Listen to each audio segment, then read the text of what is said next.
All right. Buckle up, everybody. We are diving deep today. Oh yeah, diving deep. You guys sent in some really interesting stuff about this group, the Sacred Atlantean Brotherhood. Yeah. And their whole mission, get this, is about transforming idols back to ideals. Okay. Specifically, they're looking at creeds, rituals, poems. Right. Turns out there's way more to them than we usually think about. Yeah. The Sacred Atlantean Brotherhood. Oh, and I should mention, they were founded by a leader known as WaXhira. Right. WaXhira. And they are really focused on moving beyond the literal interpretations of these forms. That's really interesting. Yeah, they argue that there's a much deeper, Like a secret code. yeah, kind of like a secret code, a symbolic meaning Mm. that most of us are totally missing. Oh, I love this already. Okay, so speaking of missing the point, Right. there was this phrase in the material that really jumped out at me.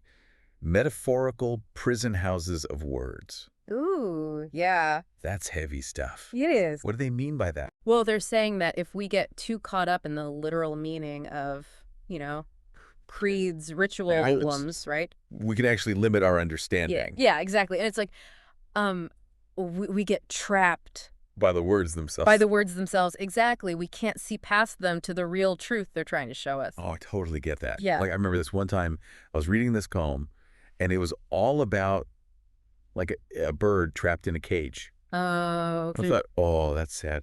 But later, somebody explained to me that it wasn't really about a bird at all. right. It was a metaphor for the human spirit, like yearning to be free. Oh, wow. Totally missed the point. Exactly. And the Brotherhood would say that's what happens when we get stuck in those prison houses of words. Yeah. We focus so much on the surface level. We forget to look deeper. We totally miss the wisdom that can, help us on our spiritual journeys. Okay, so if we're not supposed to take these things literally, then what are they really for? What's the point?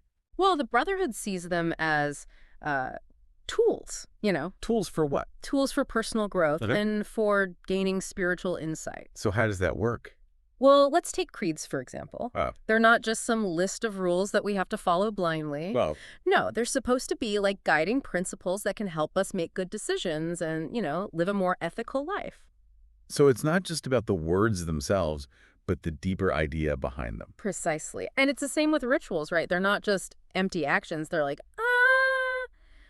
they're symbolic ways of acting out spiritual truths. And by going through these rituals, You experience the truth more deeply. exactly. Think of them like sacred dramas, Oh. like a way to experience deep concepts on a whole other level. Oh, like a play that acts out the mysteries of existence. Exactly. Exactly. Yeah, like that. Okay, so what about poems? Where do those fit in?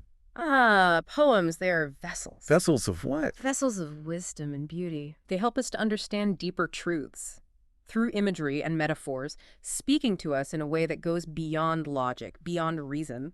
That's beautiful. It is beautiful. Okay, so it's all starting to make sense now. Good. But there's one thing I'm still wondering about. The material mentions something about diligent study, contemplation, and practice. Yes. What does that actually mean? It's not enough to just, read these things or hear them. We have to work at it. We have to Right. actively engage with them. Oh, Well, for creeds, yeah. we have to really think about the principles they teach and how they apply to our lives. Like, how can we actually live by them? Right. For rituals, it's about understanding what the actions symbolize and allowing ourselves to be changed by the experience, to be transformed. Right. And then for poems, Yeah. we need to really meditate on the imagery, connect with the emotions they evoke, and let those insights guide us, So it sounds like the Brotherhood is pushing for a much more active approach to our spirituality. Yeah. It's not just about passively accepting these forms. We have to wrestle with them, find our own meaning in them. Got it. And it's not something we have to do alone. Right. Right. Right.